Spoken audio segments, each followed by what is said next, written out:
¿Qué onda, gente? ¿Cómo andan? Bueno, quizá algunos me conozcan, otros no, pero yo soy Nico Tomasín, el dueño de este canal de YouTube. Eh, Nada, quería hoy venir a contarles un poco sobre mi experiencia en la UNAM. Estudié la Tecnicatura en Desarrollo Web y estuve ahí por 5 años. Nada, la verdad que la idea principal de este video es poder ayudar a gente que está interesada en la carrera o algunos que ya estén dentro y quieran saber lo que se les viene. Y también muchas dudas que surgen a partir de la inteligencia artificial, si vale la pena hoy en día seguir estudiando. Nada, quiero hacer un poco de guía y contarles lo que fue para mí todo esto. Más o menos para orientarnos, yo terminé el secundario en 2017. eh, Nada, un secundario común, digamos, no, nada del otro mundo, sin ser técnico. Me recibí de bachiller en ciencias sociales, así que nada que ver con tecnología, pero ahí comencé a tener las primeras aproximaciones con la programación. En computación veíamos cosas como Arduino, algunos conceptos básicos de HTML, entonces más o menos eso me fue orientando a saber que esto era lo que me gustaba. Como no había tanta información dando vuelta, si bien la programación tiene su trayecto y acá en Argentina hay bastantes carreras e institutos, yo no estaba muy empapado todavía con todas las posibilidades y sabía que en la Universidad de Morón, que es una universidad privada, estaba la ingeniería en informática, así que decidí anotarme ahí.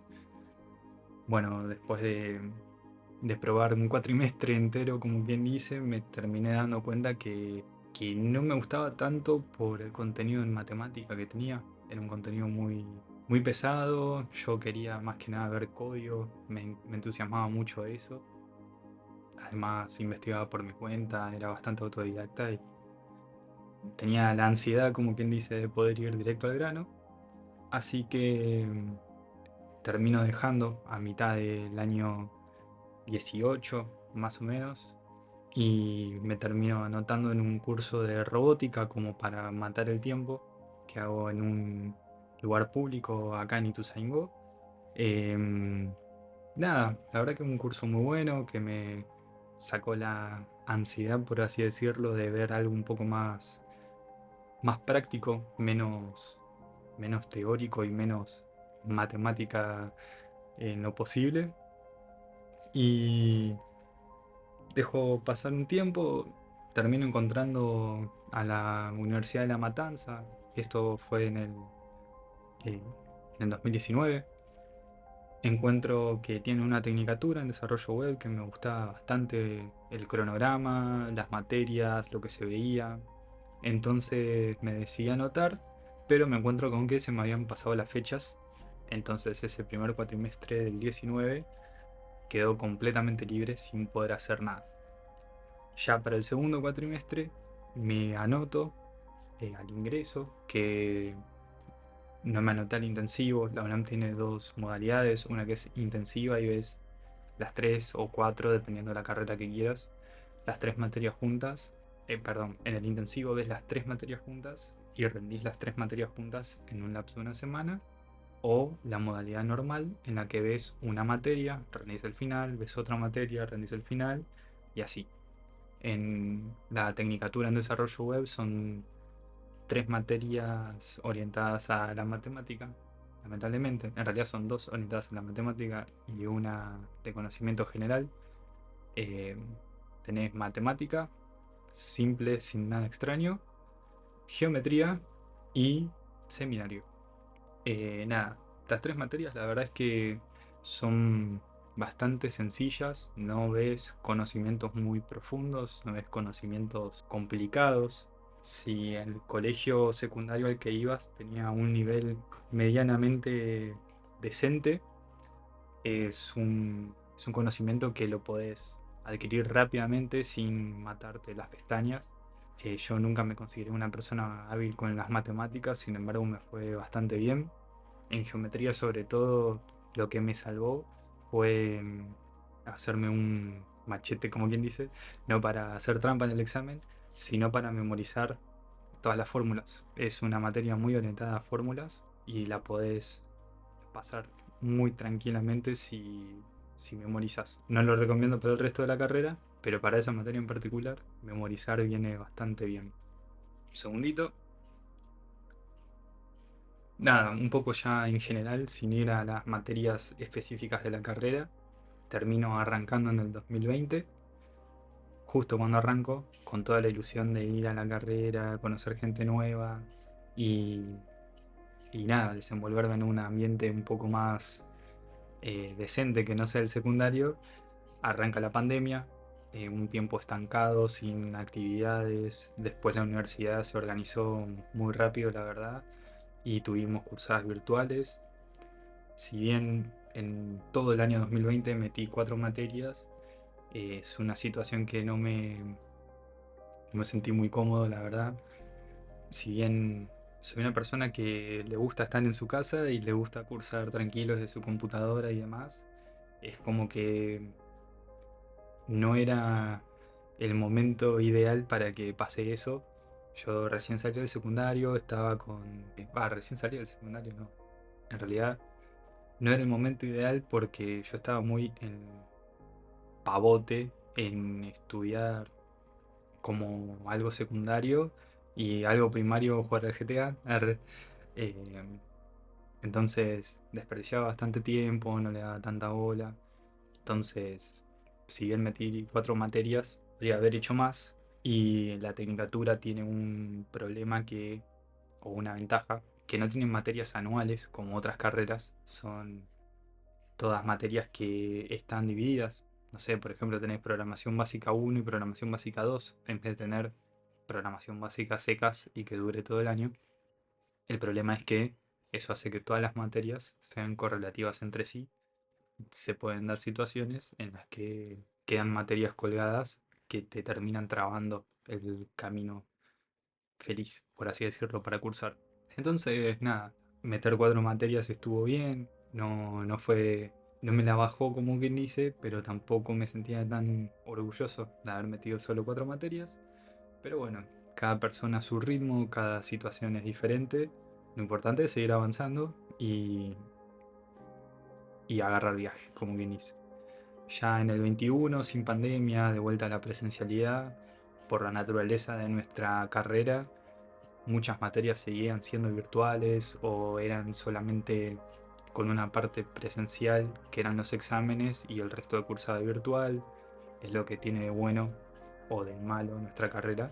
Y nada, la verdad que esa parte se hizo más llevadera, conocí gente muy piola. De hecho, en el 21, gracias a un amigo de la facultad, conozco a otra persona que hoy día es uno de mis mejores amigos, con la que arrancamos un proyecto que nada, se llamaba Cryptonotify. Arranca en el 21, termina en el 23, y yo lo tomaba como un trabajo full time, no lo tomaba como un proyecto personal tranquilo.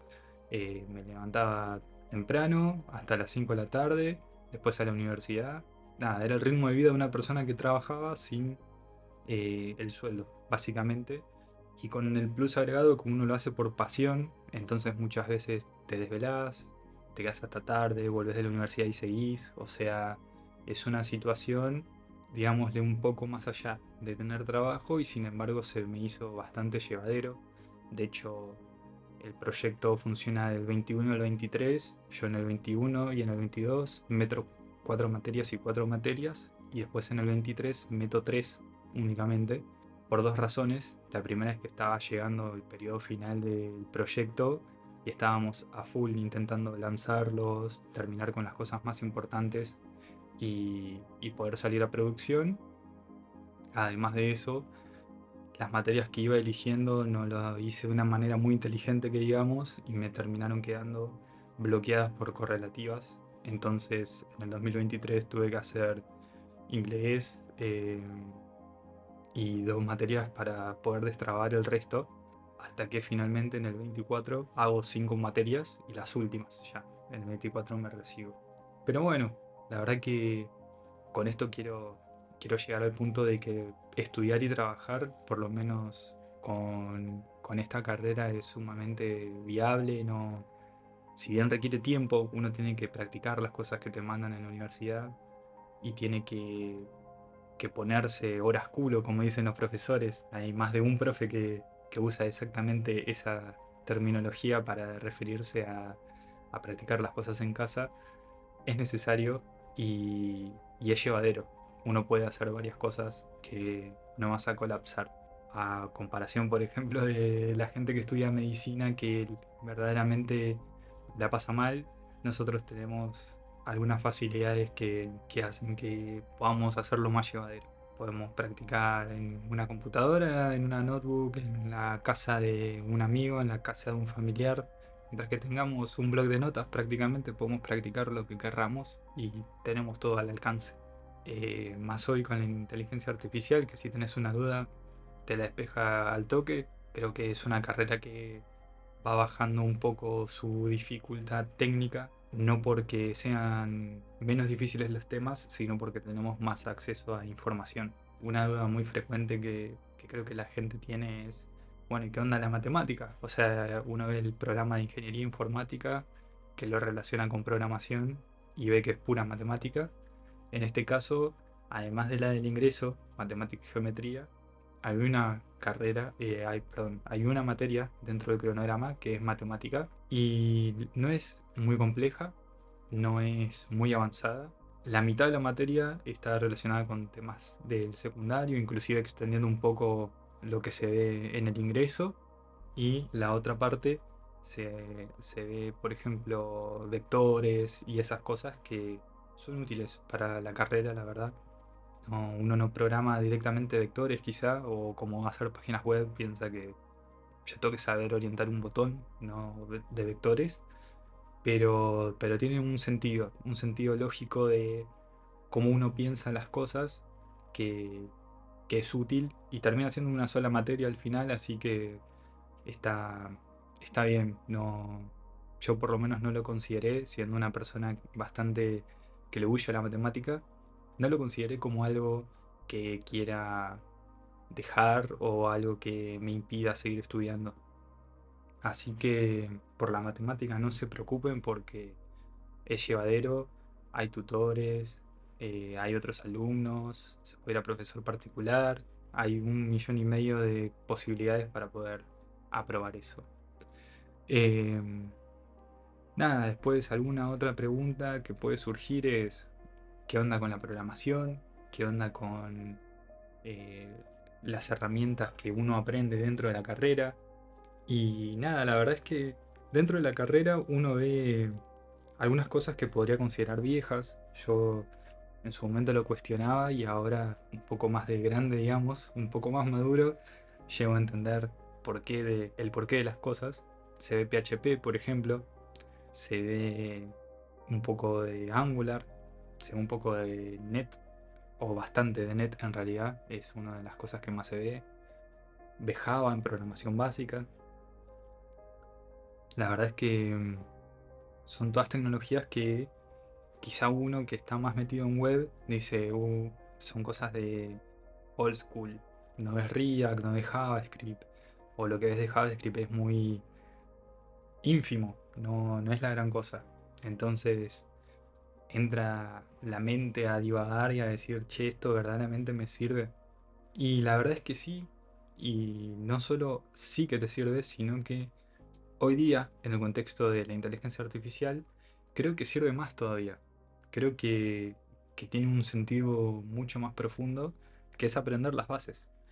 Vos tenés que pensar en que cuando aprendés sobre estados en las materias, aprendés estados, aprendés manejo de formularios y todo eso, estás aprendiendo las bases. Y creo que es el enfoque que uno tiene que tener en la materia, en la carrera en general, que las bases son lo más importante. Antes teníamos en la mente el tema de los lenguajes de programación. Veíamos las ofertas laborales de gente que buscaba un framework específico, no sé, Ruby on Rails, React, saber SQL, o quizás queríamos algo no relacional y decíamos, bueno, que sepa MongoDB. Y hoy día todo eso es lo que ya sabe hacer la IA. toda la experiencia que puedas tener en JavaScript no va a poder hacerle frente a nivel de sintaxis únicamente, ¿no? A nivel de sintaxis que tiene la IA para programar. Entonces ahí es cuando siento que la universidad toma otro rol mucho más importante de lo que era antes. Antes, si vos tenías un curso de PHP solo por saber la sintaxis, el resto lo aprendías sobre la marcha. Querías o buscaban un programador en PHP y bueno, si no sabías Git no pasa nada. El senior te enseña lo básico y después lo vas viendo durante la marcha al pim pum. Mientras que vos sepas hacer una función, ya está, te contrataban. Hoy día, con la IA, es más importante que sepas las bases, que sepas ver el código y entender, che, esto que hizo está bien, esto que hizo está mal, que sepas preguntarle, que sepas comunicarte bien. Eh, Verdaderamente es más importante las habilidades en comunicación hoy en día que a lo mejor que sepas JavaScript. Si vos le das un buen prompt a la IA, va a poder hacer un buen código. Y para un buen prompt tenés que saber qué es lo que querés hacer. Tenés que analizar la performance, tenés que pensar en escalabilidad, tenés que pensar en usuario final, no en que funcione solamente en tu computadora. Entonces es diferente y hoy día la universidad aporta ese valor que es sumamente importante para poder trabajar con las IAs. Así que nada, si tenías miedo quizás de arrancar esta carrera por la evolución de ChatGPT, Cloud y todo, DeepSeek, Gemini, eh, quédate tranquilo que es una buena carrera para aprender las bases y yo calculo que los profesores eh, van adaptándose a las nuevas tecnologías. En su momento, cuando yo cursé las últimas materias eh, de la carrera, en el proyecto final de carrera, eh, había muchos alumnos que hicieron cosas relacionadas a la IA y por ejemplo ahora tengo un primo que está estudiando ahí y uno de los proyectos le hacían conectarse a una API de IA que quieran. Entonces, los profesores tampoco se quedan en el molde de lo que tienen que enseñar. No se quedan únicamente en aprendemos esto y esto lo vamos a aprender hasta que cambie el cronograma. No, no. Son gente de tecnología, gente copada, gente que le gusta eh, enseñar por demás a veces. Hemos tenido clases con profesores que terminan la cursada, están los parciales y el día de la última clase, en vez de juntarnos a no hacer nada, a no pasar la falta, como quien dice, los profesores daban una pequeña clase de un tema de lección, por ejemplo. Recuerdo que un profesor nos explicó cómo armar el CV, cómo encarar el portfolio. Entonces hay bastante gente piola en la UNLAM, bastantes profesores piolas que se nota que tienen vocación, que se nota que quieren que salgan buenos profesionales de la universidad y creo que ese es un valor agregado que también cuenta para la carrera y cuenta para tomar la decisión de si anotarse o no. Nada, una cosa quizás que tengo anotada acá, porque tengo un machete acá, no estoy improvisando todo, eh, es que bueno, hay mucha gente que se pregunta si hace falta una computadora potente o bueno, cómo funciona todo el tema de la programación quizá eh, en el contexto universitario, ¿no? Podés llevar tu computadora, eh, sea una notebook, sea una compu de escritorio, aunque un poco complicado, ¿no? Que alguien caiga con eso, pero la posibilidad está. No lo va a hacer nunca nadie, pero está. La mayoría de las clases son en laboratorios, donde la universidad ya cuenta con todo lo necesario para poder cursar y los programas que se usan son bastante livianos. Se usa Eclipse, por ejemplo, en materias avanzadas. Se usa Teams siempre para las llamadas. Bastante performante si tenés una compu vieja. Nada, consume RAM a lo loco, pero tampoco es inllevable. Yo la verdad que tenía una compu con Linux que tenía 8 GB de RAM DDR3 y no mucho más, un i5 bastante viejo. Y andaba todo lo más bien, no tuve ningún problema, la usé hasta la última materia y recién Ahora tengo una mejor computadora. Había cosas que las hacía directamente en la notebook por una cuestión de que la usaba para los apuntes y prefería tenerlo ahí en vez de usar la computadora de escritorio quizás. Pero nada, no hace falta mucho material extra. Eh, Siempre que tengas un problema, no dudes en consultarle a los profes. Si tenés problemas para instalar un programa, si tenés un problema con tu grupo, porque nada, ahí es todo grupal. Todos los proyectos y todas las tareas y todos los trabajos finales son grupales porque nosotros tenemos que trabajar en grupo y lamentablemente eh, el programador está condenado a trabajar en grupo. Así que sean piolas, no dejen todo para el último momento, participen, hablen con sus compañeros, que el día de mañana pueden ser que los contraten a ellos y los recomienden a ustedes, o puede ser que mediante un amigo conozcan a otro amigo y piénsenlo como hacer networking. La universidad sirve para aprender, pero sirve para hacer networking y conocer gente piola, conocer gente no tan piola, que vas a saber que no tenés que hacer grupo con esa gente y sobre todo divertirse. No se maten por aprobar o no aprobar una materia, por promocionar o no promocionar. Lo importante es ir a aprender, eh, hacerle chistes a los profes, llevar mate, muy importante. Más de un profe los va a sacar cagando si no llevan mate. Así que nada, esa fue más o menos mi experiencia en UNLAM y me gustaría que cualquier duda que tengan, cualquier cosa que me quieran preguntar, ya sea de la facultad en sí, de la carrera, de alguna materia en particular, lo que quieran, siéntanse en libertad de preguntar acá en comentarios, de mandarme mensaje por alguna de mis redes sociales. Yo encantado. Así que nada, nos vemos.